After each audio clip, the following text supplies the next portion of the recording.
আসসালামু আলাইকুম। আমি Mohammad Mufidul Islam travel with M Islam YouTube চ্যানেলের পক্ষ থেকে আপনাদেরকে জানাই শুভেচ্ছা ও অভিনন্দন।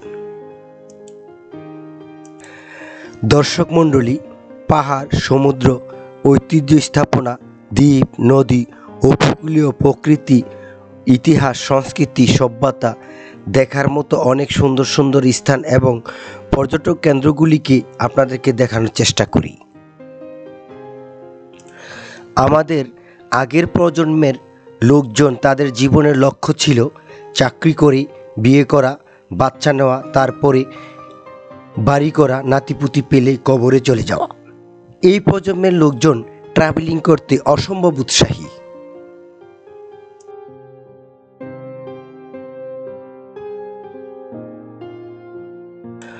ট্যুর হলো জীবনটাকে জানার ও শেখার বড় সুযোগ। যেমন বাংলাদেশে একটি প্রবাদ আছে যে রত দেখা হলো, কলাও বিক্রি হলো। অর্থাৎ আপনার ট্রাভেল হিস্ট্রি বাড়ি হলো এবং বিভিন্ন ট্যুরিস্ট স্পট এবং বিভিন্ন দেশ সম্পর্কে, ঐতিহ্য স্থাপনা সম্পর্কে আপনার জানা হলো। তো চলেন বন্ধুরা, আজকে জানবো যে ট্রাভেল হিস্ট্রি বৃদ্ধি করে কিভাবে ইউরোপের দেশগুলোতে যাওয়া যায়, যেমন ইউরোপের এস্তোনিয়া, লাটভিয়া, লিথুনিয়া, এই সমস্ত দেশে, সুইডেন, এই সমস্ত দেশে কিভাবে সহজে আপনি যেতে পারবেন, এই বিষয়ে আজকে আমি আলোচনা করব। এবং আমি 6টি দেশ কিভাবে ঘুরেছি, ট্যুর করেছি, টোটাল প্ল্যানটা আজকে আমি আপনাদেরকে জানাবো। সম্মানিত দর্শক, আমরা যারা ট্যুরিস্ট বা জবের বিষয়ে যাবেন, আমরা সবসময় এই যে স্কেলটা খেয়াল রাখবেন। এখানে কিন্তু আপনার বিমানের নাম, ফ্লাইট নাম্বার এবং আপনার সময়টা, কয়টা বাজে আপনার ফ্লাইট, এখানে সময়টাও দেওয়া থাকে, ফ্লাইট নাম্বারটা দেওয়া থাকে এবং বিমানের নামটাও দেওয়া থাকে যে কোন এয়ারলাইন্সে আপনি টিকিট কেটেছেন, আপনার এয়ারলাইন্স প্লাস আপনার সময়টা আর হচ্ছে যে বিমানের নাম্বারটা, ফ্লাইটের নাম্বার ওগুলা খেয়াল করবেন এই স্ক্রিন বোর্ডে। এই বোর্ডে আপনি কিন্তু টোটাল বিষয়টা খেয়াল করবেন। খেয়াল করলে আপনারা বুঝতে পারবেন যে আপনার কত নাম্বার গেটে আপনার প্রবেশ করতে হবে, কোন গেটে আপনার বিমানটা আছে। এটা যদি আপনি এখানে খেয়াল করেন তাহলে আপনার কোনো টেনশন করতে পারে। আর অবশ্যই আপনি কিন্তু ফ্লাইয়ের মিনিমাম 3 ঘন্টা আগে এয়ারপোর্টে আসতে হবে। এয়ারপোর্টে এসে এই যে স্ক্রিন বোর্ডটা আছে এটা আপনি একটু খেয়াল করবেন। ফ্লাইট নাম্বার, বিমান নাম্বার, টাইম, এয়ারলাইন্স, এগুলো খেয়াল করলাম, টোটাল ডিটেলসটা এখানে পাবেন। সবাইকে ধন্যবাদ।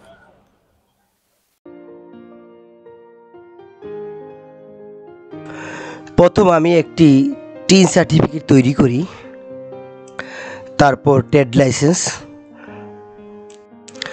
কোম্পানি নামে এবং ব্যক্তিগত আমার নামে একটি ব্যাংক অ্যাকাউন্ট খুলি, তারপরে কোম্পানি নামে আপনার পেড এবং ভিজিটিং কার্ড তৈরি করি।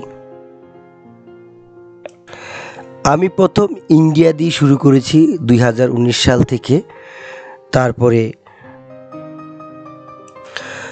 আপনি যেখানে যান মিনিমাম আপনি 3 দিন স্টে করতে হবে এবং একটা দেশ দেখেন গ্যাপ দিবেন, বাংলাদেশে আসার পরে 3 মাস অথবা 4 মাস।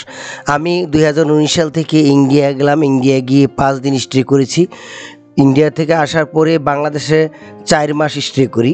4 মাস পরে আমি আবার ইন্ডিয়া যাই, আবার বাংলাদেশে আসার পরে 5 মাস স্টে করি, আর 5 মাস পরে আমি মালয়েশিয়াতে যাই। মালয়েশিয়াতে 5 দিন ছিলাম। সেখানে আসার পরে আমি প্রায় 1 বছর স্টে করি বাংলাদেশে। 1 বছর পরে আমি আবার সিঙ্গাপুর যাই। সিঙ্গাপুর থেকে আবার বাংলাদেশে আসি। তারপরে আমি 5 মাস স্টে করি বাংলাদেশে। 5 মাস পরে আমি থাইল্যান্ডে যাই। থাইল্যান্ড 8 দিন স্টে করে থাইল্যান্ড থেকে ভিসা নিয়ে আমি কম্বোডিয়া যাই। কম্বোডিয়া 5 দিন এবং ভিয়েতনাম 5 দিন। তো এভাবে আমি 6টি দেশ ট্যুর করেছি আপনার 2019 থেকে 25, প্রায় তো আপনার এই 5-6 বছরে। তো এইভাবে যদি আপনি ট্রাভেল হিস্ট্রি যদি আপনি বৃদ্ধি করতে পারেন তাহলে কিন্তু আপনি সহজেই ইউরোপ যাওয়ার জন্য আপনি ভিসা পাবেন ইনশাল্লাহ।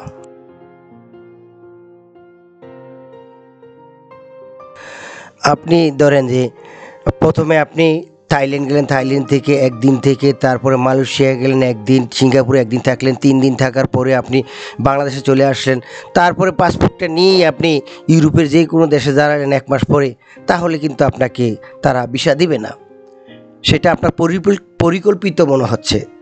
তবে আপনি যদি এই সিঙ্গাপুর, মালয়েশিয়া, মিনিমাম আপনার পাসপোর্টে যে সিঙ্গাপুর, মালয়েশিয়া, থাইল্যান্ড এরকম 3টা দেশের ভিসা যদি থাকে, আপনি গ্যাপ দিয়ে মনে করেন যে 1 বছর এই 3টা দেশ ঘুরলেন স্পেস দিয়ে, তাহলে আপনি কিন্তু ইউরোপের ইস্তোনিয়া, লাটভিয়া, লিথুনিয়া এ সমস্ত দেশে আপনি ভিসা অ্যাপ্লিকেশন করলে অবশ্যই পাবেন, যদি আপনি ব্যাংক স্টেটমেন্ট, ব্যাংক সলভেন্সি এগুলা যদি অ্যাকুরেট কাগজপত্র আপনি ডকুমেন্ট দেখাতে পারেন, ব্যাংক, তারপর হচ্ছে আপনার ট্যাক্স রিটার্ন তার আপডেট এবং ট্রেড লাইসেন্স আপডেট, এই সমস্ত কাগজপত্র আপনি সঠিকভাবে দেখাতে পেলে ইনশাল্লাহ আপনি ইউরোপের জন্য ভিসা পাবেন।